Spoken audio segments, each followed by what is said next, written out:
On this week's episode of Inside Outside Innovation, we sit down with John Winsor, co-author of the new book, Open Talent. John and I talk about the shifting landscape of talent and tools and dive into what companies need to do to adapt and thrive in a new global marketplace for talent. Let's get started. Inside Outside Innovation is the podcast to help new innovators navigate what's next. Each week, we'll give you a front row seat into what it takes to learn, grow, and thrive in today's world of accelerating change and uncertainty. Join us as we explore, engage, and experiment with the best and the brightest innovators, entrepreneurs, and pioneering businesses. Welcome to another Inside Outside episode. We are here today with another amazing guest. Today we have John Winsor. He is the CEO and founder of Open Assembly and co-author of the new book, Open Talent, Leveraging the Global Workforce to Solve the Biggest Challenges. Welcome to the show, John. Hey, thanks, Brian. Psyched to be here. I'm excited to have you on for a couple of different reasons. One, you've been at the early days of experimenting in this whole world of talent. You know, before COVID, before people knew what remote work was and that, you've been an advocate for that. I think you started your career in the creative space. You built Victors and Spoils, which was the first creative agency that was built on crowdsourcing principles. You've started Open Assembly in that. So what's this term open talent and what does it mean to you? You know, I think people got confused when we were doing research on it. You know, I started using kind of what I would call alternative, talent models way back in the 80s because I owned a magazine. I couldn't afford to, have a bunch of editors and writers. So I had the readers write a lot of the stuff. And so it worked out really, really well. I sold one of the magazines, Women's Sports and Fitness, to Condé Nast, and it was a pretty great win. But what we're talking about is really the digital transformation of talent writ large. And so we believe that there's this kind of seismic shift between companies that set the terms of employment because there's more supply than there is demand. And today there's more demand than there is supply. And so that's just kind of basic economics that, especially in tech these days. I mean, Korn Ferry says there's 85 million jobs that will go unfilled by 2030 in the tech world. It's going to cost companies $8.5 trillion. I suspect that's going to be reduced a bit just because of, generative AI and things like that. But my sense is that's still a big deal. We're excited about that. So one of the things we started talking about, I kind of used the term back in the day, co-creation. And that was an idea that came out of the magazine work where the customers were actually co-creating. And I coined that word in a book called Beyond the Brand 2002. But as things got going, we started using the word crowdsourcing, and then obviously gig got big. But I think gig is a misnomer in that gig to me is all about having somebody be told usually by an algorithm of where to work and when to work. I need to pick up, Brian at the airport at this time. Whereas, open talent is really a mixture of freelance. We kind of have three legs to the stool in this kind of digital transformation of talent at the higher end. It's building external talent clouds, building internal talent marketplaces, and then open innovation capabilities. Very interesting. Let's talk about, you've written a new book called Open Talent, and it's leveraging some of these new things that we're seeing out there. What made you decide that now's the time to kind of summarize this and help people figure this out? Because Harvard Business Review asked me to write a book. We started this journey. I was at Harvard, but we had a thing called the Crowd Academy. We brought together the 100, top thinkers about these kinds of alternative hiring practices. And essentially what happened was that we started a conversation, Balaji Bandili, Diane Finkhausen, Balaji's from Deloitte, Diane Finkhausen from GE, and Steve Rader from NASA, just on a regular basis. And then as COVID hit, John Healy had joined the group from Kelly and said, hey, instead of making these kind of monthly and private, let's make these open to the world. And about 4,000 people came to the calls. So there seemed to be a need for figuring this stuff out. And then obviously trying to frame that up. And that group was really, our community is really, really important to figure out what the idea of a networked organization should be, what's the framework, all those things. And we felt like one of the things that wasn't happening in the market is that there are 1,000 platforms out there that are doing this great work. But the problem is like, if you look at adoption of other things, let's say cloud computing, for an example. Cloud computing, the big guys got together and they decided on common language and common process. And, all of a sudden it was cloud computing. The name was the same across companies and across platforms, and adoption was easy. So for customers, it was really easy to say, okay, I can kind of get what it is. I can start exploring it. Whereas in this kind of freelance open talent space, everybody says it's something different, gig, freelance, open talent. Everybody uses a different process. There's always compliance and security stuff. Some companies do it, some companies don't. And we really wanted to kind of build that framework for the industry to just to create, a higher amount of adoption from enterprises. Obviously with COVID and that, there's been a rapid shift for people paying attention to this. I've been in this innovation space talking a long time, and you talk about disruption. And 5 years ago, 10 years ago, it was like, yeah, I get it. Disruption may happen. But then you have something like COVID, and literally everybody's life is somewhat changed or altered. So it becomes more in the forefront. And now we're coming out of it to a certain extent. And folks are now trying to figure out, do we go back? How do we move forward? What are you Yeah. seeing from your corporations out there? It's like, how are they trying to navigate the new way? Yeah, it's really hard, right? It's a generational change. I mean, I think that if you put the hat on of a guy my age, 64, and you've been running a company for a long time, your culture is of having your people around you and seeing face to face and Yeah. having meetings. If you're a millennial that grew up on your phone, and you've been in the job market for a couple of years, you don't really care. You're gonna like work where you want and how you want. And so I think there's this big dynamic going on, and I think we as executives don't realize the kind of pressure we put on people. So what I mean by that is Mm. if you're a mid-level marketing manager in a company in New York, pre-COVID, you might be making 85 grand a year, but it was costing you 90 grand to live there, right? And it was really a struggle. So you're calling your parents or your grandma or whatever to make, ends meet. And then COVID happens. And, I live often, I spent a lot of time I've had a house in Mexico for 29 years. And so during COVID, it was just an amazing boon. A lot of people moved there, and I kept asking, like, what brought you here? And they're like, well, listen, I can surf twice a day, I can work, and I pay about $1,000 a month for all the food I could, need to eat. And I really, and I have fast internet, and I can, do what I want, but I can also work, and it's great. And instead of, losing 5 grand a year, I'm making 65,000 bucks a year. Yeah. And I'm doing the same thing my company does. My company is always looking for ways to, arbitrage value. And I'm just doing the same thing as an individual.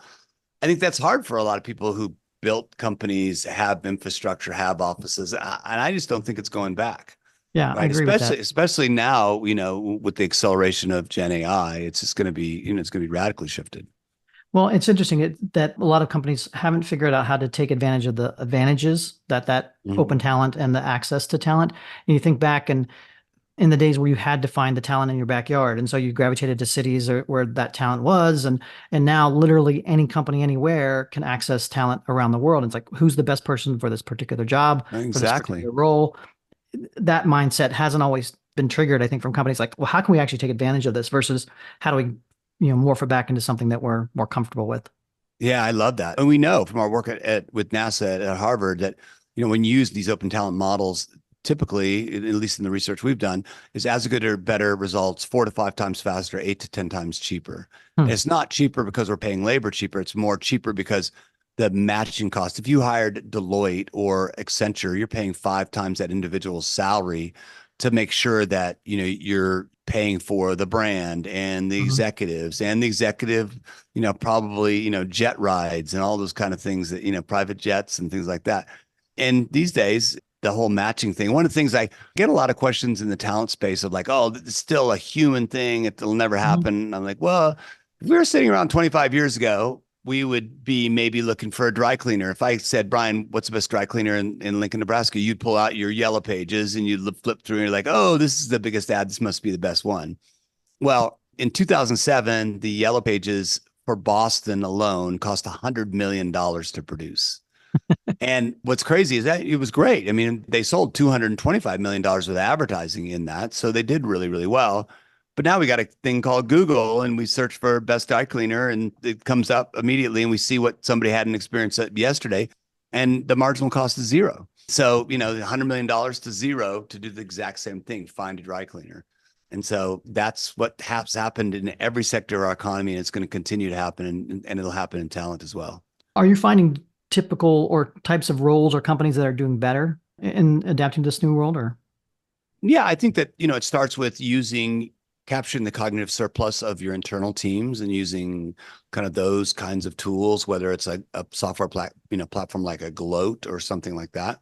Those are interesting. We call those internal talent marketplaces, and those I think are a way to start. But I also think it's really important to think about like where are those friction points, right? So one of my favorite stories, we did a case study recently with the UST, and we've worked with UST a bunch. And Vinod Kartha, who's the head of strategy, he kind of got wind of open talent and freelance, and he's interesting. He's a really curious guy. And one of the things he noticed when he's looking around the company is there was a lot of consternation around the HR department keeping a bunch of records on Excel spreadsheets and not having the time to put them up into their Oracle system. So lots of frustration. So he went to him and said, "Hey, what do you recommend?" And they're like, "Well, we're way too busy. We recommend you hiring a big consulting company." So he went out to the consulting company, got a bid for $250,000 and about 3 months to do the work. And he thought, well, wow, I wonder if I could find some people on a platform, and I wonder if that could, get them to do the work, and I wonder how much it would be and how long it would take. He found 4 people that could do the whole project together. It cost $25,000 in 5 days to do it. Wow. And so that kind of had him spark the idea that, wow, we could use this on a much more consistent basis and really break down the frictions of getting work done. And really, it's not the job or the work, it's the friction of matching the work, getting work, to the point of scoping it to the people to do the work, right? And there's just lots of new digital tools to get those done. Going back to the Star Trek days of the Borg, like the idea that your company has a Borg of knowledge and insight, but how do you tap Exactly. into it in such a way that you can find the right person that either has the right connection or the right talent set or the right experience that can real time pull that together. And I think that's where ultimately that's where you want to get to, but finding that and pulling that out. You mentioned there's a couple things out there as far as tools and stuff. Are you seeing either startups or companies or trying to provide services in and around this space to make this more Yeah, efficient? for sure. I think you've got companies like, they're doing a really good job, like Lettuce, that is doing,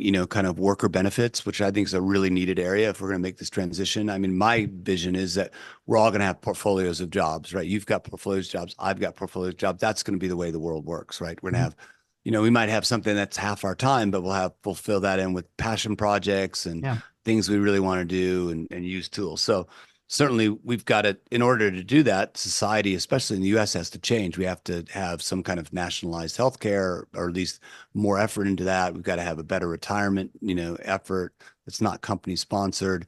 There's been this paternalistic relationship that's been born out of the, out of the industrial age that just is going away. It's just becoming digitized.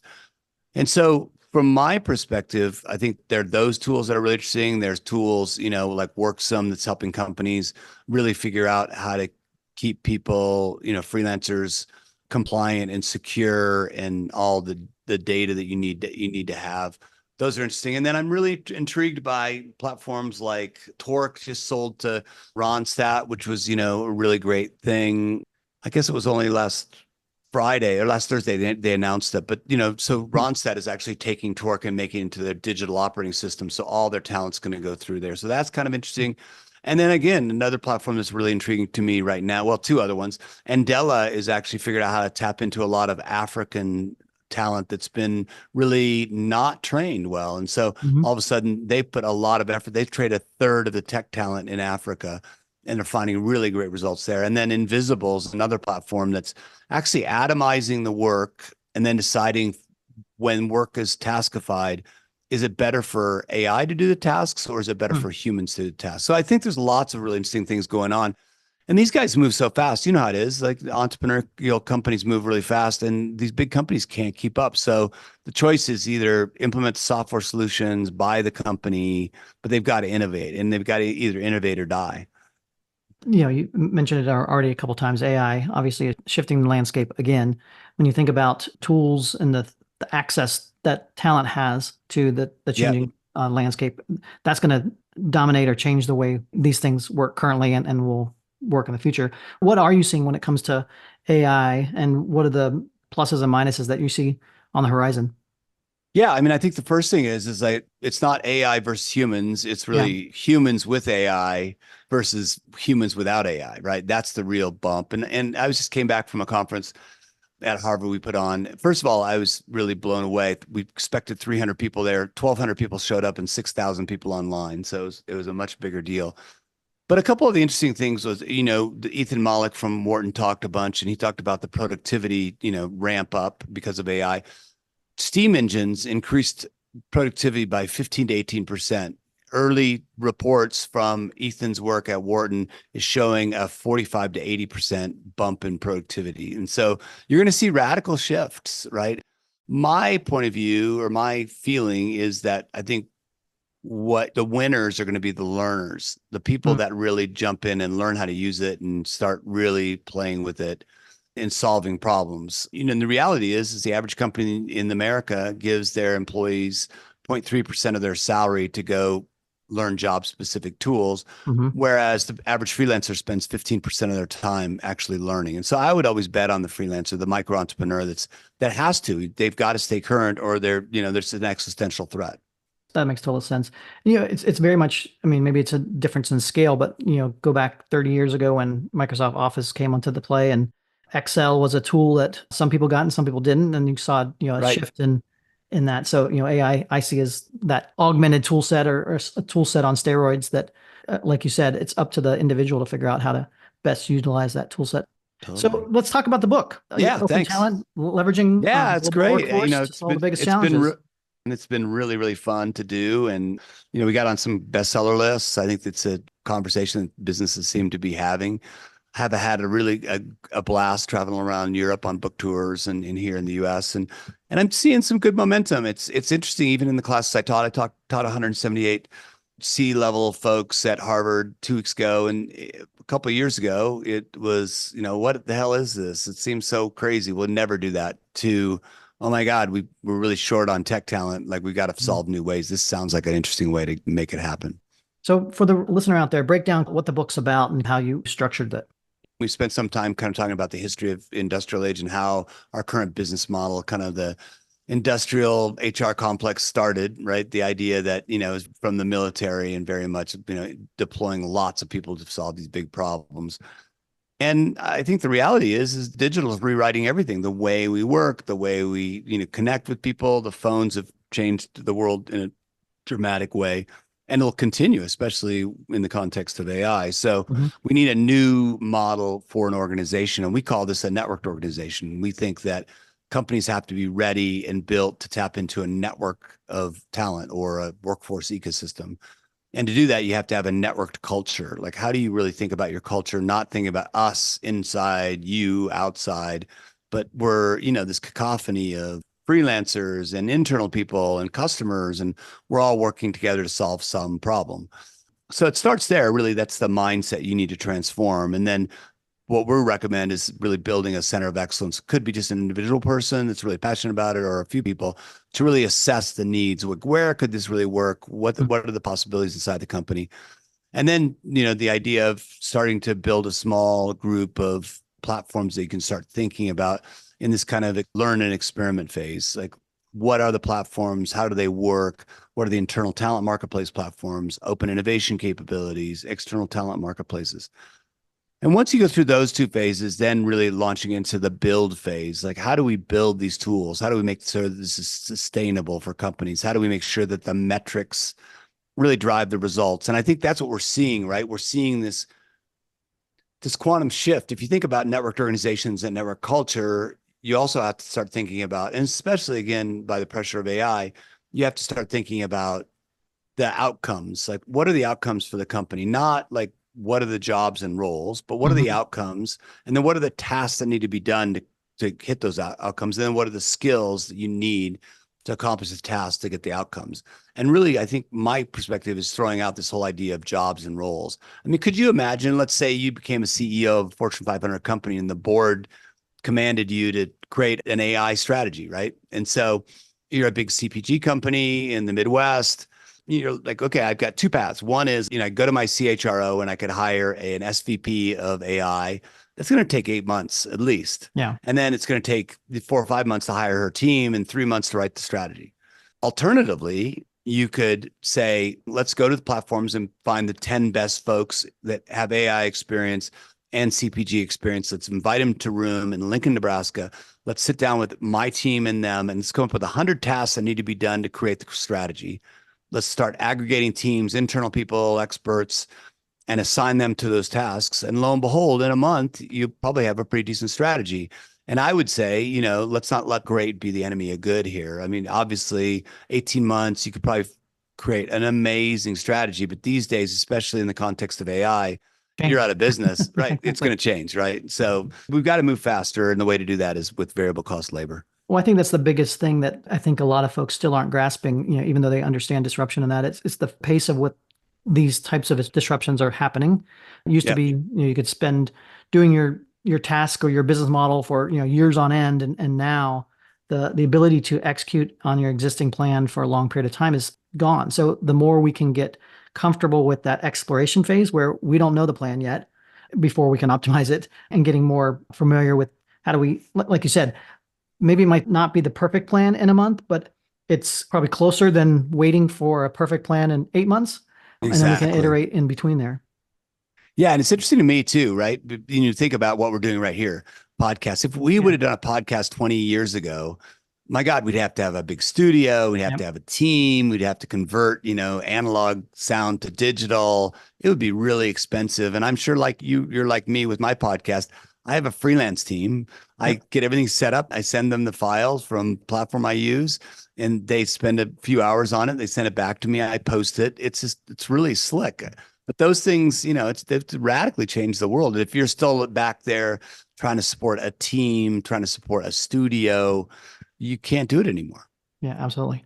Well, this has been a fantastic topic. Love to have you back on and talk more as the world does continue to shift and change. In the interim, if people want to find out about you and the book, what's the best way to do that? Yeah, the best way to find out about the book is opentalentbook.com. And then me, I'm all over the place. I'm always on LinkedIn and stuff. So anybody can, reach out, and I'm super psyched to talk to anybody. So just, hit me up on LinkedIn or wherever, and I'll answer you. I'd love to have that dialogue. Excellent. Well, John, thanks for being on Inside Outside Innovation. Looking forward to continuing the conversation, and have a great week. Thanks, Brian. Take care. That's it for another episode of Inside Outside Innovation. If you want to learn more about our team, our content, our services, check out insideoutside.io or follow us on Twitter @the IO Podcast or @Ardinger. Until next time, go out and innovate.